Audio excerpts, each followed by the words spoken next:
살아계신 하나님 아버지, 주는 그리스도시요 살아계신 하나님 아들심을 오늘로 고백하며 예배의 축복을 누릴 수 있도록 은혜 주신 살아계신 하나님께 모든 찬송과 영광을 돌려드립니다. 하나님 아버지, 이 시간에 이 자리에 친히 임재해 주셔서 우리 드린 애를 받아주시고 성삼위 하나님 역사하시고 하늘 군대가 동원되어지며 모든 흑암이 무너지는 복음 체험하는 시간 될 수 있도록 성령 충만함으로 인도하여 주옵소서. 우리 마음과 생각과 환경을 통해서 오직 하나님께만 예배를 방해하는 모든 악한 사단의 권세가 주 예수 그리스도 이름으로 결박되어지고 오직 주의 성령으로 충만한 시간 될 수 있도록 하나님의 능력으로 역사하여 주옵소서. 주 예수 그리스도 이름으로 간절히 기도드립니다. 아멘. 어떤 사람들은 교회에 가면 너무 하지 말라는 게 많아가지고 예수 믿기가 힘들다, 교회 가기 힘들다, 이런 사람들이 있습니다. 그거는 정말 모르는 사람들입니다. 모르는 소리입니다. 하나님은 여러분을 사랑하시고 하나님은 여러분이 하나님의 복 받기를 원합니다. 하나님께서는, 그래서 왜 하나님께서는 우리에게 율법을 주시고 뭐 하지 말라 하라 이렇게 하느냐? 우리가 받은 복을 놓치지 말라고 그런 겁니다. 결국 하나님 우리에게 십계명을 왜 줬느냐? 복 받으라는 겁니다. 그런데 사람들은 교회 가니까 뭐 하지 말라는 게 너무 많아가지고 교회 못 가겠다. 그거는 하나님이 복 받으라는 소리, 그걸 싫어한다고 말입니다. 그래서 우리가요, 법 이전에 누려야 할 당연성, 필연성, 절제시 있는데 그게 뭐냐? 자녀는 부모의 가르침을 잘 받아야 됩니다. 당연한 거죠. 한 나라의 국민은 헌법과 법률을 잘 지켜야 됩니다. 그거 지키지 않으면 그 사람의 손해거든요. 마찬가지로 구원받은 모든 사람들은 하나님 말씀에 순종해야 됩니다. 다른 게 순종하는 게 아니고. 그래서 하나님께서는 우리에게 율법을 주시고 그 말씀대로 살아라 하는 것입니다.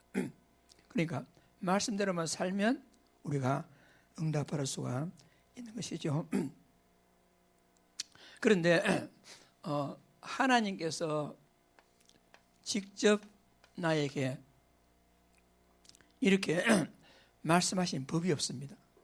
하나님은요, 어떤 사람들은 하나님 봤으면 좋겠다, 하나님 음성을 한번 들었으면 좋겠다 이런데 하나님 영이시기 때문에 볼 수도 없고 음성을 들을 수도 없습니다. 만약에 누가 난 하나님 음성을 들었다, 그거는요 귀신입니다. 하나님 봤다, 그거는요 귀신 장난입니다.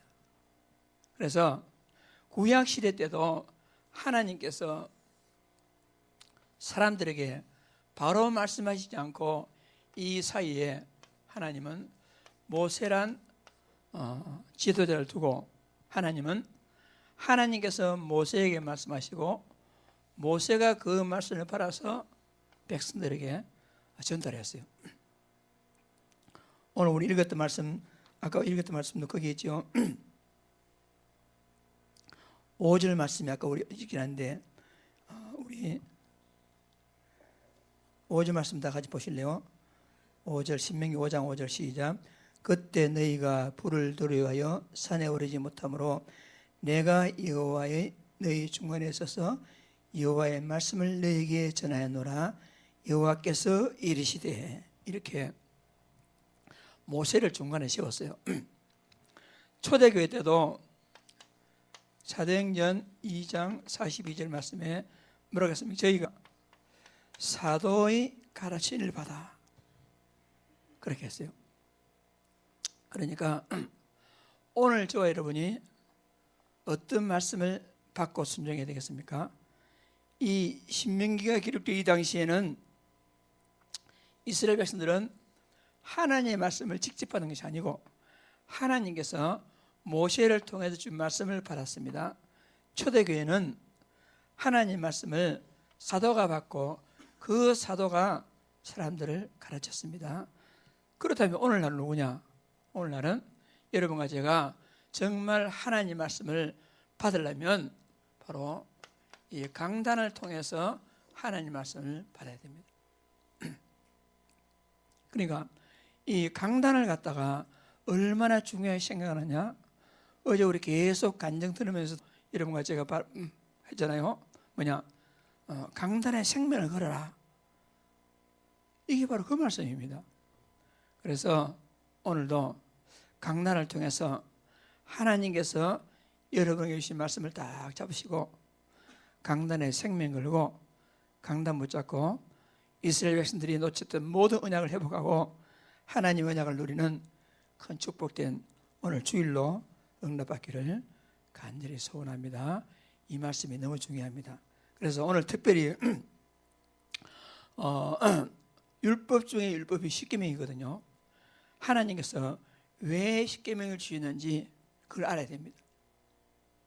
그래서 오늘 우리가 율법을 주신 이유 그리고 그 율법을 우리가 어떻게 받아야 되는가 하는 것을 딱 정확하게 알고 우리 응답을 받아누려야 하겠습니다. 자, 첫째, 하나님께서는 모든 율법을 주신데 율법을요 왜 주셨는가? 율법을 주신 근거가 뭔가? 그걸 우리가 알아야 되겠습니다. 하나님께서는 왜 율법을 주시는지 분명한 이유가 있어요. 그냥 하나님께서 너는 나 외에 다른 신을 두지 말라 그런 말씀하신 게 아닙니다. 분명한 이유가 있습니다. 그 이유가 뭐냐면은 하나님은 우리를 완전하게 창조했어요. 하나님의 형상대로 만드시고 우리에게 하나님과 함께하며 최고의 복을 누리라고 모든 걸 주셨어요. 그러면서 마지막으로 딱 언약을 주시는데 선악을 알게 한 나무 열매를 먹지 말라. 소위 선악과를 먹지 말라. 그거 먹지 않으면 영생할 것이다. 이게 완벽한 언약을 주셨단 말입니다. 그런데 그만 인간이 하나님 주신 언약을 파기하고 지 마음대로 그만 선악과를 따먹고 영원한 저주 가운데 빠지게 되었어요. 그리고 모든 인간들은 사단에게 딱 잡혀버렸습니다. 하나님은 인간에게 함께하고 복 주시며 복 받기를 원하는데 그만 인간이 하나님을 떠나서 다른 신을 찾아 섬기면서 우상 숭배함으로 딱 운명에 잡혔어요. 그럼 운명대로 살아갈 수밖에 없어요. 거기서 빠질 길이 없단 말입니다.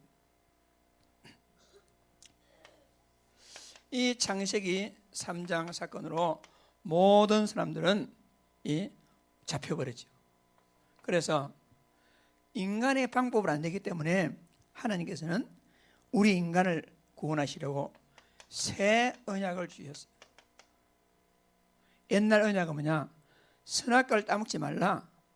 그가 따먹지 않으면 영생할 것이다. 파괴하고 인간에게 모든 저주가 들어왔단 말입니다. 그걸 어떻게 하느냐? 답이 없지 않습니까?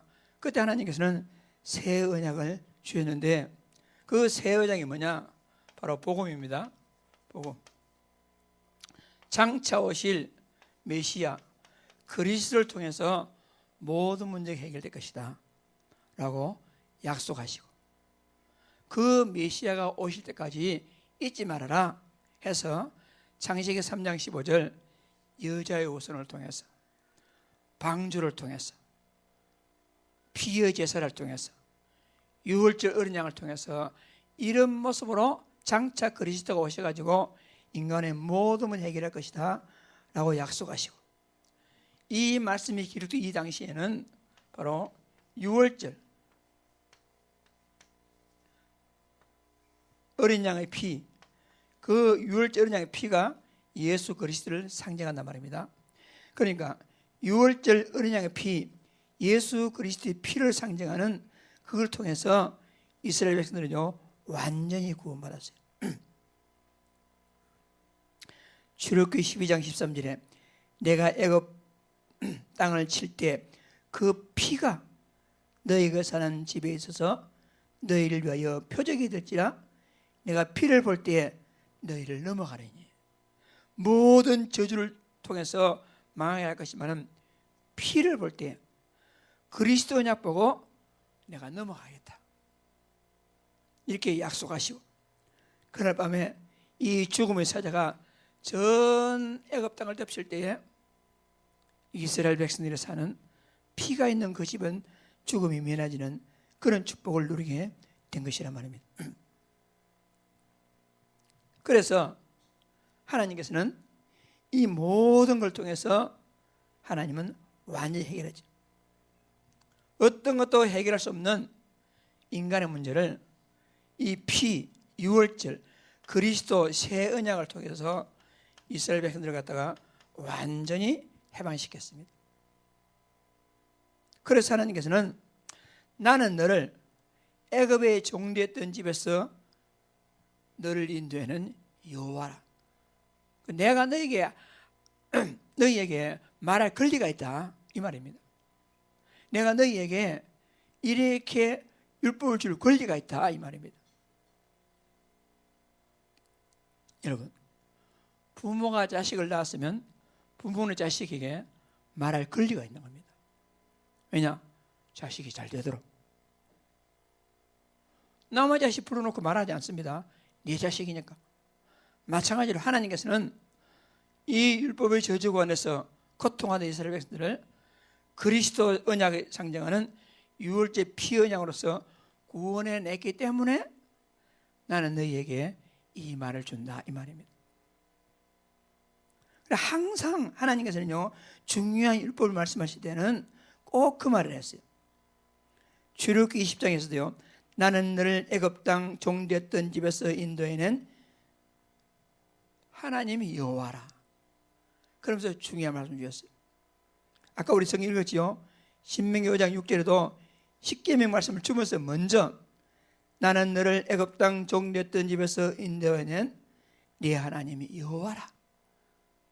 그래서 너는 나 외에 다른 신을 두지 말라. 그래서 율법을 주신 이유가 뭐냐? 하나님 우리를 구원하시고 복 주실 것이기 때문에 구원받은 하나님 자녀가 하나님의 모든 복을 받기 위해서 하나님 우리에게 율법을 주신 것입니다. 이유가 바로 그런 것입니다. 이러한 근거로 하나님께서는 우리에게 분명한 근거가 있습니다. 하나님이 우리의 구원자이기 때문에 우리에게 말씀하실 권리가 있어요. 하나님이 나를 도무지 해방받을 수 없는 영원한 지옥, 저주, 사단의 운명에서 우리를 건져내 주셨기 때문에 하나님은 우리에게 할 말이 있다. 그게 뭐지요?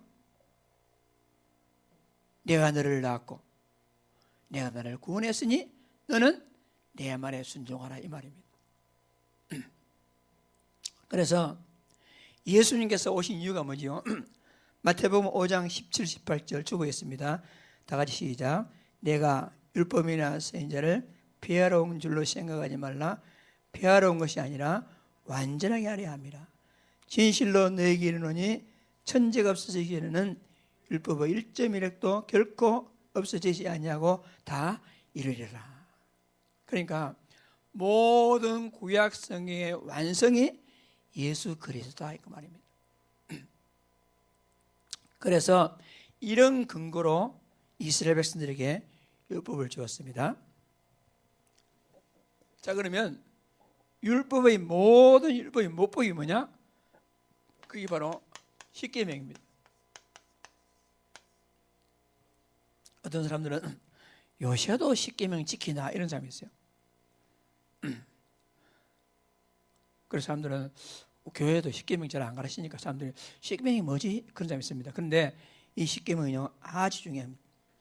그래서 십계명을 주신 이유가 뭐냐? 나는 너를 애굽 땅 종되었던 집에서 인도해낸 여호와 하나님이라. 그래서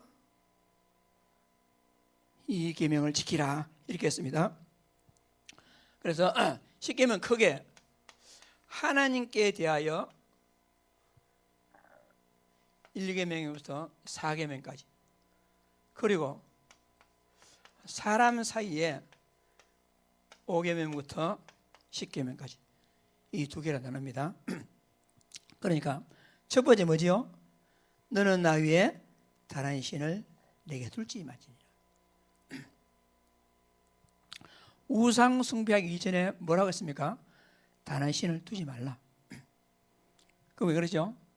다른 신을 두면 그냥 섬길 수밖에 없어요. 그래서 여러분 마음속에 하나님보다 더 중요한 거 두면 안 됩니다. 그럼 자동적으로 섬길 수밖에 없어요. 하나님 외에 돈 두면 돈 섬깁니다. 하나님보다도 더 자식을 두면 자식 섬기기 어디에 있어요? 아예 하나님보다 더 중요한 것을 두지 말라는 겁니다. 그러면서 우상 숭배하지 말라 그랬죠. 너는 자기를 위하여 새긴 우상을 만들지 말고, 너는 내 하나님 여호와의 이름을 망령 때 기르지 말라. 그 주보 좀 잘못했어요. 네 번째, 내 하나님 여호와가 내게 명령한 대로 안식을 지켜 거룩하게 하라. 그 네 가지는 하나님에 대해서 이렇게 하라 그렇게 했습니다. 자, 다른 신을 두지 말라 그랬죠. 두 번째는 우상을 섬기지 말라. 세 번째는 하나님 이름을 망령되 일으키지 말라. 네 번째는 안식일을 기억하여 거룩하게 지키라. 이 네 가지를 말씀했습니다. 자, 그러면서 사람에게는 제일 첫 번째 뭐라고 했습니까? 사람 사이에는 중요한 첫 번째가 나는 내 하나님 여호와께서 명령한 대로, 너는 내 하나님 여호와께 명령한 대로 네 부모를 공경하라. 부모 그랬습니다. 일곱 번째는 뭐랬습니까? 여섯 번째는 살인하지 말라, 간음하지 말라, 도둑질하지 말지니라, 네 이웃에 대하여 거짓 증거하지 말지니라. 마지막으로 탐심을 갖지 마라. 탐심은 곧 우상숭배니라. 이렇게 10번째까지 말씀했어요. 자, 그러면 여러분 이 십계명을 쭉 봤는데 특징이 있습니다. 특징 몇 가지였어요. 그 특징 몇 가지인데 그게 뭐냐면요,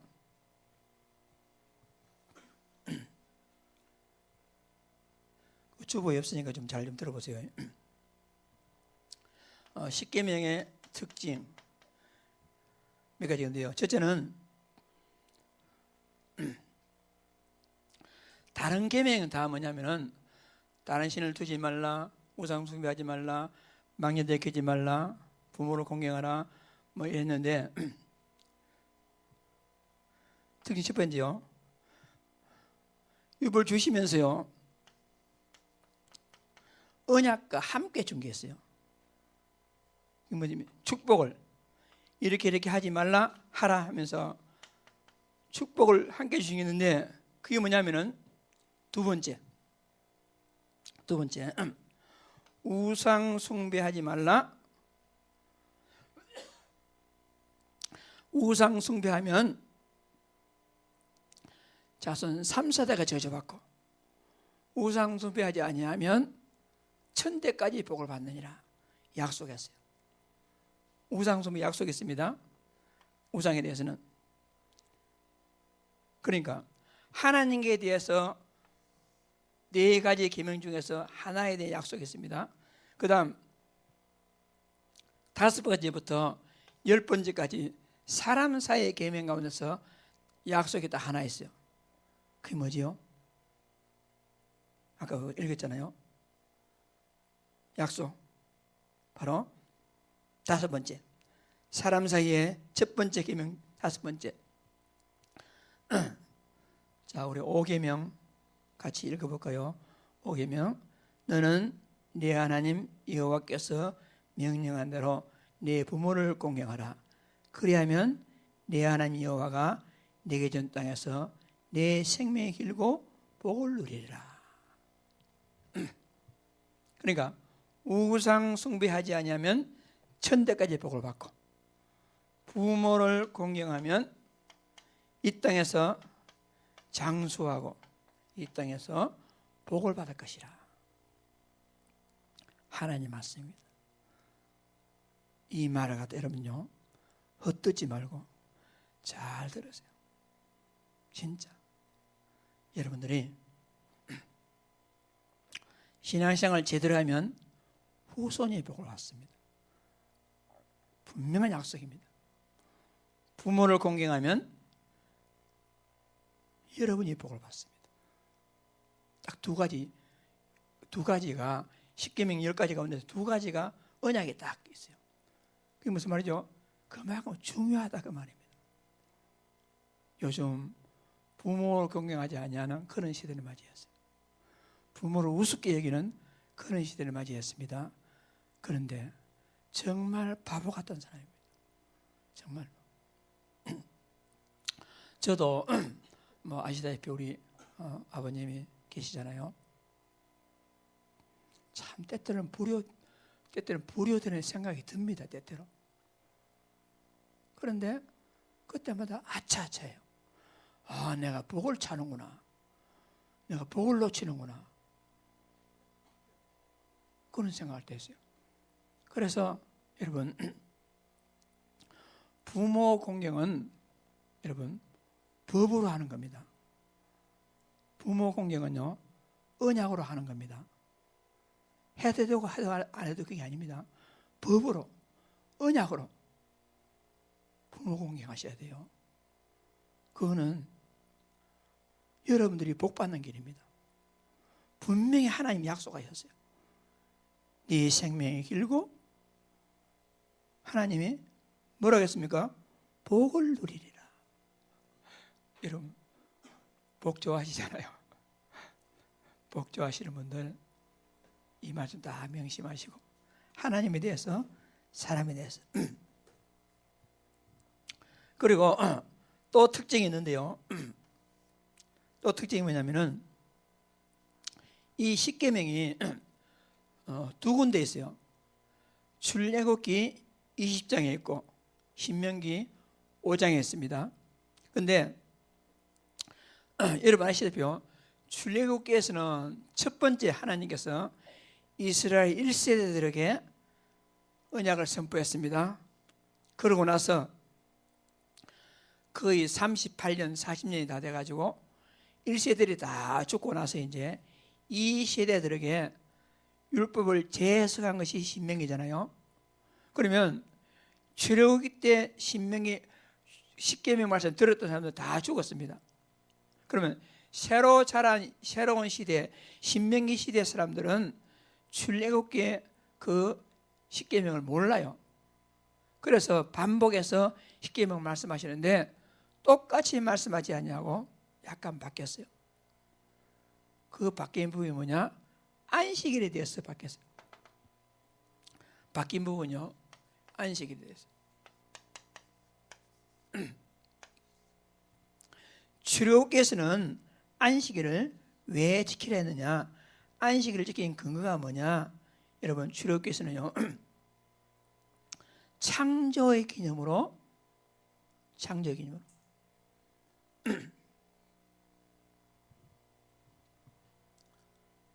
우주 만물을 창조하시고, 그리고 일곱째 날에 안식하였으므로 너희는 안식일을 기억하여 거룩하게 지키라, 그렇게 말씀했어요.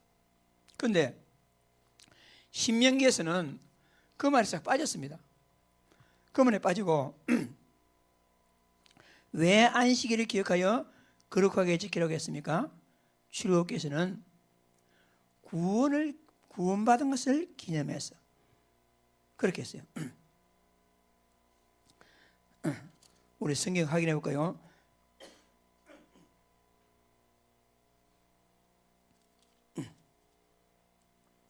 자, 15절 보겠습니다. 15절.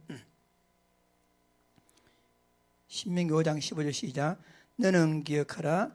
내가 애굽 땅에서 종이 되었더니 네 하나님 여호와께서 강한 손과 편팔로 거기서 너를 인도해 내었나니 그러므로 네 하나님 여호와가 네게 명령하여 안식일을 지키라 하느니라. 애굽 땅에서 구원해 냈기 때문에 안식일을 기억하여 거룩하게 지키라 그렇게 했어요. 그런데 출애굽께서는 창조에서 안식하였으므로 그러므로 안식일을 기억하여 거룩하게 지키기 말했어요. 그러니까 다시 말씀드리면 첫 번째 십계명은 창조 기념, 두 번째 그 십계명은 이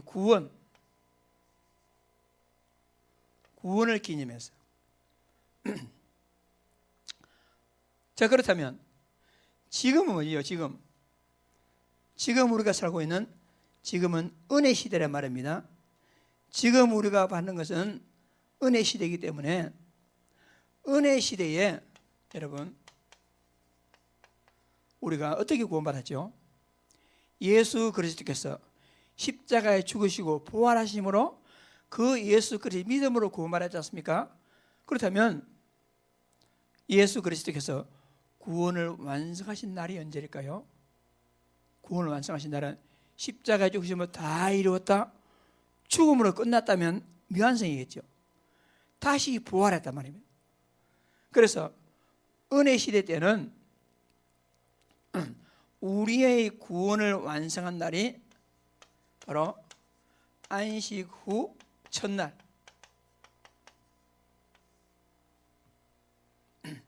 안식 후 첫날이에요. 마태복음 28장 1절 말씀에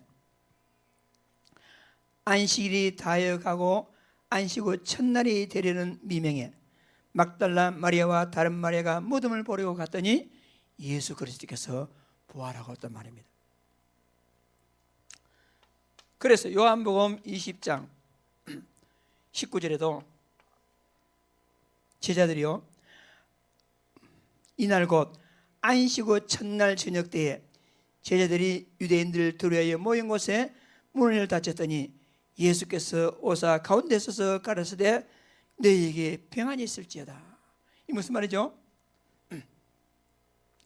안식일날 예배드리러 모인 것이 아니고 안식 후 첫날에 모였단 말입니다. 초대교회 때는. 그리고 사도행전 20장 7절 말씀에도 안식 후 첫날에 우리가 떡을 떨이하여 모였더니 안식 후 첫날에. 그러니까 자, 결론적으로 지금 안식일을 하면 날짜로 치면 토요일이 안식일입니다. 토요일. 그러니까 안식교회는 토요일 모이거든요. 그러니까 안식교회에서는 왜 우리 교회 보고 왜 분명히 성경에는 안식일을 기억하여 거룩하게 지켜야 되는데 왜 안식일 안 모이고 태양신을 섬기는 일요일에 모이느냐, 이 비난해요. 자기들은 하나님 말씀 율법대로 안식일날 모인다. 토요일 모입니다.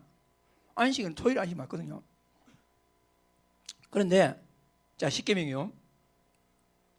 첫 번째는 창조기념, 두 번째는 이유가 바뀌었어요. 구원을 기념하는 것. 날짜는 똑같은데 이유가 바뀌었습니다. 지금은 그러면 이 구원을 완성한 날은 안식 후 첫날, 지금으로 말하면 일요일, 오늘이란 말입니다. 그래서 우리는 토요일 안식일을 지키는 게 아니고 모두가 다 안식일이지만은 특별히 우리가 구별해서 하나님께 예배를 모이자면 어떤 날이 좋겠느냐? 바로 안식 후 첫날 일요일이 모이는 것이 가장 의미 있는 날이다 해서 우리는 일요일 날을 안식일로 해서 하나님 앞에 모여서 예배드리고 있는 것입니다. 자, 십계명 특징 두 가지였어요. 하나는 뭐냐? 언약으로 주신 계명이 있어요. 그 계명이 뭐지요? 2계명과 5계명은 언약이었습니다. 다른 계명도 많이 붙잡아야 되겠지만 특히요, 이 두 가지 계명을 딱 잡았어요. 왜? 언약이 있으니까. 여러분 복 받아야 되잖아요.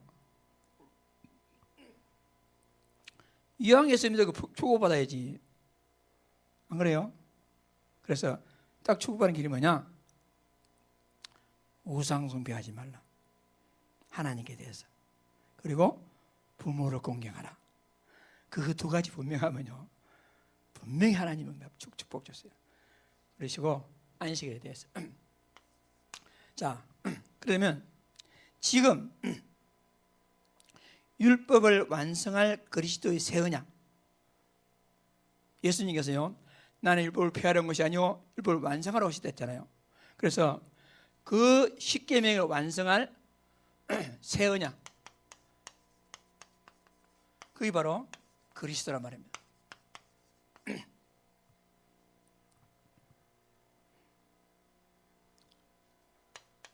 인간의 영적 문제는 지금도 계속되겠어요.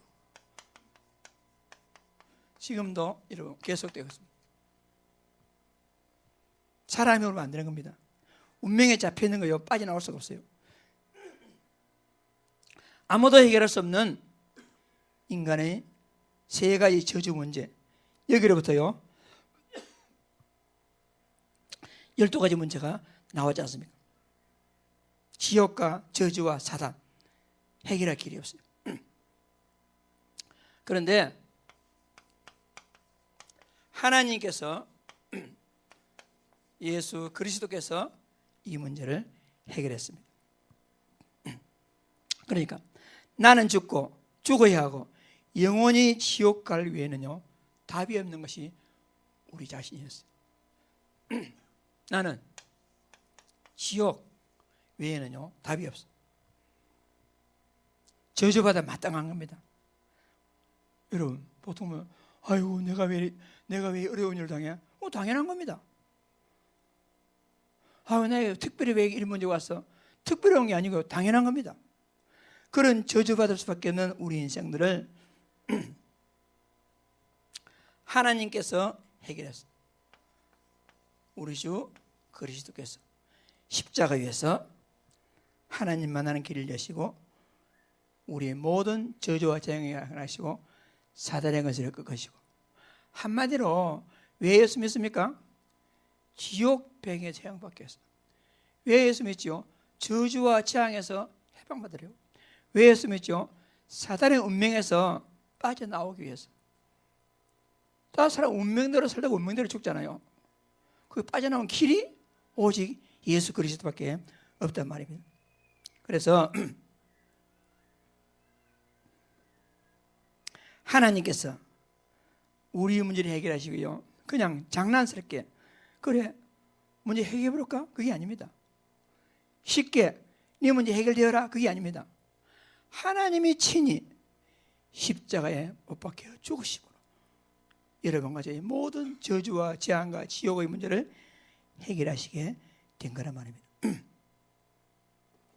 우리 주님께서요 그런 일을 하셨단 말입니다. 베드로전서 3장 18절 말씀에 그리스도께서도 단번에 죄를 위하여 죽으사 의인으로서 불의한 자를 대신하였으니 이는 우리를 하나님 앞으로 인도하려 하심이라.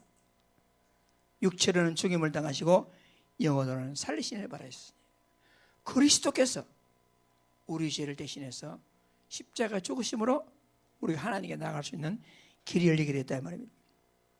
예수 그리스도께서 우리의 모든 문제를 해결했습니다. 그걸 고백하는 말이 뭐지요? 주는 그리스도시요 살아계신 하나님의 아들이십니다. 구체적으로 뭐지요? 그리스도는 하나님 만나는 길이 되시고 내 모든 삶의 주인이 되십니다. 그리고요 그리스도는 저주와 재앙에서 해방이 되시며 나에게 죄와 저주에서 해방할 주였습니다. 그리고 그리스도는 뭐지요? 사탄을 이긴 승리가 되시며 나에게 사단을 이길 권세를 주셨습니다. 이게 우리에게는 새 언약입니다. 그러니까 이보다 더 큰 사랑은 없는 것입니다. 하나님의 우리를 사랑하시되 그리스도께서 우리 문제를 해결하신 것, 그거보다 더 큰 사랑이 없어요. 여러분, 하나님이 내 너를 사랑한다, 큰 부자 되게 해놓고는 지옥 보낸다. 그게 사랑이겠습니까? 내가 너를 사랑한다, 많이 성공하게 해놓고는 내 운명에 잡혀가지고 두려움과 공포 산다. 그건 사랑이 아니거든요. 하나님이 최고의 사랑, 그리스도를 통해서 우리 인생의 모든 문제를 해결한 것이란 말입니다. 그러니까 한마디로 말해서 하나님은 하나님 당신보다도 나를, 여러분을 더 사랑하십니다. 왜냐? 독생자 예수 그리스도를 십자가에 내쳐버리시고 그 그리스도를 대신해서 여러분과 저를 살리셨으니까 이보다 더 큰 사랑이 어디 있겠습니까? 하나님 우리를 그만큼 사랑하신단 말입니다. 로마서 5장 8절 다 같이 우리가 아직 죄인 되었을 때에 그리스도께서 우리를 위하여 죽으심으로 하나님께서 우리에게 대한 자기의 사랑을 확증하셨느니라. 빌립보서 2장 5절에 너희는 이 마음을 후라 곧 그리스도 예수의 마음이니 그는 근본 하나님이시지만은 여러분 하나님과 동등됨을 이길 것으로 여기지 아니하시고 자기를 비어 종의 모습으로 오셨는데 곧 십자가에 죽으심이라. 그만큼 우리를 사랑하신단 말입니다. 그래서 이제 우리는 완전 결론을 내려야 됩니다. 더 이상 주저할 것 없이 우리는 결론 내려야 돼요. 무슨 결론 내렸냐? 앞뒤 좌우 볼 것 없이 무조건 하나님의 말씀을 따라가야 되겠구나. 나를 이렇게 사랑하셔가지고 예수 그리스도 십자가 못 박혀 내어 줌으로 나를 구원하셨으니 이제는 뭐 이해가 된다 안 된다 이런 어떤 이유 될 것도 없습니다. 무조건 하나님 나라 사랑하시는구나. 나에게 유익되기 위해서, 나에게 복되기 위해서, 나를 인도하시기 위해서 좋은 길로 인도하시고 말씀을 주시는구나. 무조건 우리는요 하나님 말씀에 순종하며 따라갈 이유가 거기에 있는 거란 말입니다. 그래서 하나님은 여러분과 내가요 이 복음을 세상 끝날까지 누리고 전달하기를 원하십니다. 거기에 우리가 방향 맞춰야 되겠어요. 구원받은 모든 사람들은 그 복음을 발견하고 누리고 전달하는데 올인해야 돼요. 집중해야 됩니다. 다른 데 하는 것이 아니고 그러기 위해서는 우리가요 언약 안에서 말씀을 순종하셔야 돼요. 말씀대로 따라가야 됩니다. 그러니까 여러분 세상 살아가다 보면 하나님 말씀을 따를 것인가 세상 가치관을 따를 것인가 갈림길에 놓을 때가 있어요. 그래도 주저함이 없이 세상 갈림길 놓아버리고 하나님 말씀을 따라가야 된다 하는 것입니다. 우리는 주저함이 없이 여러분 내가요 우리가 붙잡은 언약이 뭐죠? 갈보리 산에서 모든 문제 해결하시고 감람산에서 새로운 언약을 주시면서 마가다락방을 통해서 우리에게 새 힘을 주십니다. 그러니까 우리가 다른 걸 볼 거 없습니다. 하나님의 천명과 소명과 사명을 따라서 우리가 살아가야 될 중요한 이유가 있는 것이죠. 우리는 이제 당연성, 필연성, 절대성으로 우리가요 응답받아 나가야 되겠습니다. 우리는 일심, 전심, 지속으로 일심, 전심, 지속으로 우리가 응답받아요. 그걸 우리가 나아갈 방향이란 말입니다. 우리는 오직 유일성 재창조, 오직 유일성 재창조의 축복을 통해서 우리가 응답받아야 되겠죠. 그러면서 24, 25 영원이라는 시간표 속에서 우리가 응답받아야 됩니다. 우리는 어떻게 되겠습니까? 각인, 뿌리, 체질 이 21가지 전도자의 삶을 가지고 인생의 결론을 딱 내려야 돼요. 여러분 같죠? 그래서 우리는 이 말씀에 순종하며 따라가야 하겠습니다. 자, 결론적으로 하나님은 선하시고 인자하시다. 시편 136편 1절 이하에 계속 나오겠어요. 그는 선하시며 인자하시미로다. 그러니까 하나님은 말씀으로 우리를 선하게 인도하십니다. 그런데 때때로 우리가 연약해서 말씀대로 다 따라가지 못할 때가 있어요. 뒤처질 때가 있습니다. 그때는 하나님은 우리를 벌하시는 게 아니고 뒤처지더라도 하나님의 인자하심으로 나를 다 보호하십니다. 앞에는 말씀으로 선하게 인도하시고 뒤에는 인자하심으로 우리를 보호하시고 이렇게 한단 말입니다. 그렇기 때문에 여러분과 저는 하나님 말씀만 따라가면 돼요. 다른 건 따라갈 것이 아니고 하나님 말씀만 따라가면 우리 인생은 성공합니다. 우리가요, 하나님은 선하시고 인자하시기 때문에 염려할 것 없이 다 하나님의 보호를 받아주고 있습니다. 모든 건 내려놓고 무조건 말씀 따라가기만 하면 우리는 인생 성공합니다. 그래서 하나님 우리에게 율법을 주시고 이 율법대로 우리를 인도해 나가고 계시는 것입니다. 오늘도 하나님 모세를 통해서 이스라엘 백성에게 말씀하셨듯이 오늘 강단을 통해서 여러분에게 말씀하시는 이 말씀 가운데 여러분 언약을 다 붙잡으시고 승리하는 성공하는 축복된 제자들 다 되시기를 주의 이름으로 축복합니다. 합심 기도하겠습니다.